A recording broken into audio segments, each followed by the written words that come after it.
మేషము మేషరాశి వారికి ఈ 2026 సంవత్సరంలో అందులో నక్షత్రాల గురించి మనం చెప్పుకోబోతున్నాము. మేషంలో అశ్విని, భరణి, కృత్తిక ఒకటో పాదం ఉంటుంది.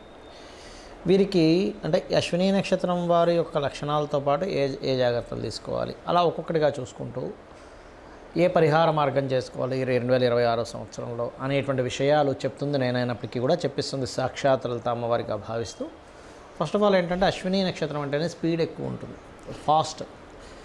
ఇప్పుడు ప్రజెంట్ మీకు కనుక చూసుకున్నట్లయితే ఏలినాటి శని 12వ స్థానంలో శని సంచారం జరుగుతుంది. కేతు అధిపతి మీకు, అశ్విని దేవతల అధిపతులు 12లో శని నడుస్తున్నప్పుడు ఈ ఫాస్ట్నెస్ అనేటువంటి విషయంలో కొంచెం ఆలోచించి ఇన్వెస్ట్మెంట్స్ చేసే విషయాల్లో జాగ్రత్తగా ఉండాలి. మరి భరణీ నక్షత్రానికి శుక్రుడు అధిపతి, సహజంగానే క్రియేటివిటీ ఎక్కువగా ఉండడము, ధరను నేలేటువంటి లక్షణాలు ఎక్కువగా ఉంటాయంటారు. అంటే వాళ్ళు కరెక్ట్గా ఫిక్స్ అయితే ధరను మొత్తం వేలగలుగుతారు. భూముల మూలంగా కూడా వీళ్ళకి కలిసి వస్తుందని చెప్తూ ఉంటారు. కాకపోతే ఇది 4th హౌస్ని, 4th లార్డ్, 12వ స్థానము, 8వ స్థానం ఇవన్నీ కూడా చెక్ చేసుకోవాలి.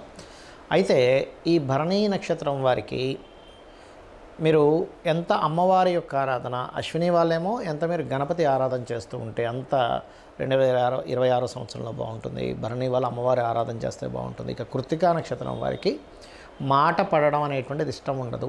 అయితే కృత్తికా నక్షత్రానికి రవి 12లో శని ఉన్నాడు కాబట్టి ఈ రాశిలో పర్టికులర్గా ఏలినాటి శని నడుస్తున్నప్పటికీ కూడా కేతు నక్షత్రం అయినటువంటి అశ్విని వాళ్ళు, కృత్తిక వారు ఏం చేయాలి అంటే నవగ్రహాల్లో పర్టికులర్గా శని కేతు గ్రహాల దగ్గర అశ్విని నక్షత్రం వారు, శని రవి గ్రహాల దగ్గర భరణి నక్షత్రం వారు దీపారాధన చేస్తుండాలి, గుర్తుపెట్టుకోండి. అలాగే మరొక విషయం ఏంటంటే ఫైనాన్షియల్గా ఎలా ఉండబోతుంది ఈ సంవత్సరం వీరికి, కొంచెం ఖర్చులు ఎక్కువ ఉన్నప్పటికీ కూడా ఏదో ఒక అంటే భగవంతుడు వచ్చి మనల్ని కాపాడాడు అన్నట్టుగా ఫైనాన్షియల్గా గ్రోత్ అనేటువంటిది ఉంటుంది, అందులో ఎటువంటి సందేహం లేదు. అలాగే మరొక విషయం ఏంటంటే ఇక్కడ గమనించినట్లయితే ఇక్కడ ఈ యొక్క రాశి వారికి ప్రధానంగా సంతానం విషయంలోని, ప్రేమ వ్యవహారాల విషయంలో, అందులో ముఖ్యంగా అశ్విని నక్షత్రం వారు కొంచెం జాగ్రత్తగా ఉండాలి, పంచమంలో కేతు ఉన్నందుకు. అదేవిధంగా ఈ ఇన్వెస్ట్మెంట్స్ చేసేటప్పుడు పర్టికులర్గా ఈ కృత్తికా నక్షత్రం వారు, అశ్విని నక్షత్రం వారు ఎవరితో మాట్లాడేటప్పుడు, అగ్రిమెంట్ చేసేటప్పుడు మరింత జాగ్రత్త వహిస్తూ ఉండాలి. మరియు వ్యాపార సంబంధించినటువంటి అంశాల్లో చూసుకున్నట్లయితే ఆన్లైన్ వ్యాపారాలు ఏవైతే ఉంటాయో అటువంటి విషయాలలో ఈ 3 నక్షత్రాల్లో భరణి వారికి కొంచెం స్కోప్ అనేటువంటిది పెరుగుతుంది.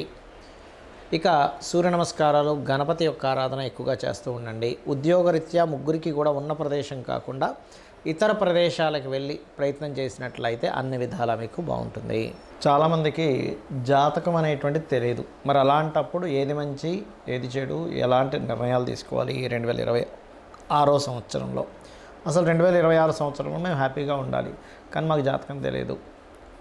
ఒకవేళ తెలిసినా డేట్ ఆఫ్ బర్త్ వరకు తెలుస్తుంది, నక్షత్రం వరకు తెలుస్తుంది, కానీ టైం తెలియదు. దాని ద్వారా మనకు లగ్నం తెలియదు. అప్పుడు ఎలాగా అంటే కొన్ని మేజర్ ఈవెంట్స్ ఉంటాయి లైఫ్లో. అంటే వివాహం చేసుకోవడము, ఏదైనా ఒక వ్యాపారం చేయడము, అలాగే విదేశాలకు వెళ్ళడము, ధనపరంగా బాగా అభివృద్ధి అవ్వడం, ఇవన్నీ కూడా. వీటిని కొన్నిటిని మీరు కొన్ని సంకేతాలతో తెలుసుకోవచ్చు.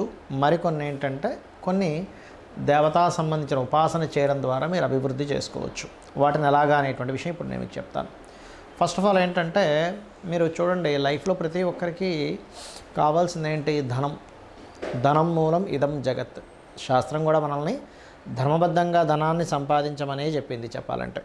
ఓకే, అయితే ఇక్కడ గమనించినట్లయితే మీకు ధనపరమైనటువంటి విషయాల్లో బాగా కలిసి రావాలి, ఫైనాన్షియల్గా మంచి గ్రోత్ ఉండాలి అని అంటే కనుక నేను చెప్పేది ఒకటే, మీ యొక్క లగ్నం నుంచి 2వ అధిపతి తెలియదు, మీకు ధనాన్ని ఇచ్చే కారకుడు ఎవరో తెలియదు, మీకు ఫైనాన్షియల్ గ్రోత్ ఇచ్చే ప్లానెట్ ఎవరో తెలియదు అని అన్నప్పుడు సింపుల్గా లలితా సహస్రనామాల్లో ఓం సంపత్కరీ సమారూఢ సింధుర వ్రజసేవితాయే నమః, ఓం ధర్మాధ్యక్ష ధనాధ్యక్ష ధనధాన్య వివర్ధనీయ నమః అనే మంత్రం చేసుకోండి.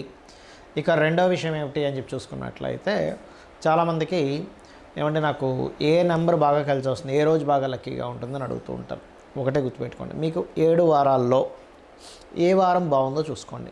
ఆదివారం బాగుందా అంటే రవి యొక్క నక్షత్రాలు ఆదివారాలు మీరు చేయొచ్చు పని.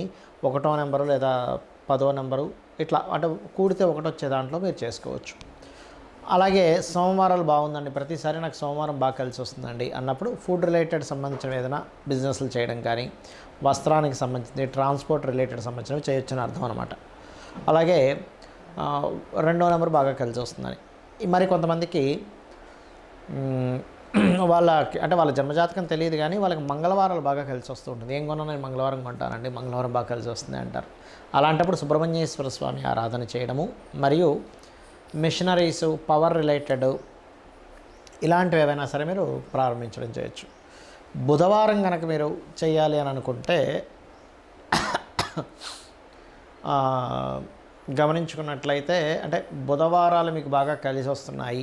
బుధుడు వ్యాపారానికి కారకుడు. సహజంగానే బుధుడు కనుక బాగుంటే వాళ్ళకి ఇయర్స్ కూడా కొంచెం మంచి పెద్ద చెవులు ఇలా ఉంటాయి, వాళ్ళకి మంచి వాగ్దాటి ఉంటుంది. అందుకే చూడండి, మార్కెటింగ్లో ఎవరు బాగా రాణిస్తారు అంటే మార్కెటింగ్ రంగాల్లో ఉండేటువంటి వారు బాగా రాణించడం జరుగుతూ ఉంటుంది. అంటే బుధుడు బాగున్న వాళ్ళు మార్కెటింగ్ రంగాల్లో బాగా రాణించడం. అలాంటి వాళ్ళు ఏంటంటే బుధవారాలు ప్రారంభించడం అనేది మంచిది. వాళ్ళకి 5 నెంబర్ బాగా కలిసి వస్తుంది. అలాగే ఇందాక నేను చెప్పినట్టుగా కుజుడికి సంబంధించిన 9 నెంబర్. ఇక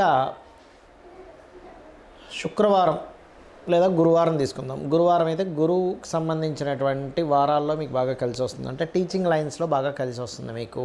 అది ఓన్గా బిజినెస్ పెట్టుకోవడం కానివ్వండి, లేకపోతే ఎక్కడైనా జాయిన్ అవ్వడం కానీ టీచింగ్స్లో బాగా కలిసి వస్తుంది అర్థం. శుక్రవారం కనుక మీకు అన్ని విధాలా బాగుంటుంది అంటే మీరు అర్థం చేసుకోవాల్సింది ఏమిటి అంటే ఇక్కడ మీకు ఆ యొక్క వారాలు ఏవైతే ఉన్నాయో ఆ రోజుల్లో మీరు ఆరోగ్య సంబంధించినటువంటివి మీరు ఎటువంటి స్టెప్ తీసుకున్నా, లేకపోతే ఆరోగ్య సంబంధించిన బిజినెస్లు ఏం చేస్తున్నా సరే బాగుంటుంది. ఇక శనివారాలు బాగున్న వాళ్ళు ఉంటారా అంటే ఖచ్చితంగా ఉంటారు. శనికి 2 రకాల కారకత్వాలు ఉంటాయి. రాహు యోగించిన శనివారం యోగిస్తుంది సహజంగా శని. అయితే ఈ శనివారాలు పర్టికులర్గా మీరు యోగిస్తుంది అంటే జాబ్ కన్సల్టెన్సీ, జాబ్ చేయడము, లేకపోతే కొంతమంది చూడండి ఈ కోళ్ళ పెంపకం, మేకల పెంపకం ఇవి చేస్తూ ఉంటారు, గొర్రెల పెంపకం అవి చేసుకోవచ్చు. ఇక మంగళవారాలు ఇప్పుడు మనకి ఆదివారం నుంచి శనివారం వరకు మనం చెప్పుకున్నాం కదా. ఈ మంగళవారాలు కూడా కేతువు కూడా చూసుకోవచ్చు కుజుడితో పాటు.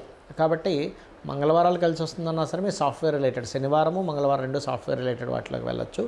మంగళవారాలు కలిసి వస్తుంది అంటే కొంతవరకు మీరు ఆధ్యాత్మికమైనటువంటి, గురువారం మంగళవారం 2 కలిసి వస్తుందంటే ఆధ్యాత్మికమైన వాటిలో కూడా బాగా కలిసి వస్తుందని అర్థం చేసుకోవాలి. అయితే మీకు బిజినెస్ ఇంప్రూవ్మెంట్ అవ్వట్లేదు అనుకునేటువంటి వారు 2026 సంవత్సరంలో ఓం ఇంద్రగోప పరిక్షిప్త స్మరతూనా భజంగికాయే నమః అనే మంత్రం చేసుకోండి. అలాగే మరొక విషయం ఏంటంటే ఇక్కడ గమనించినట్లయితే మీరు వివాహం అవ్వటం లేదు అని అనుకునేటువంటి వారు ఓం శివకామేశ్వరాంకస్తా శివ స్వాధీన వల్లభాయ నమః అని చేసుకోండి. నవగ్రహాల్లో ముఖ్యంగా శని, రాహు, కుజ, కేతు గ్రహాల దగ్గర దీపారాధన చేయండి. గురుగ్రహం దగ్గర కూడా గోవులకి అరటికాయలు, బెల్లము తినిపించండి.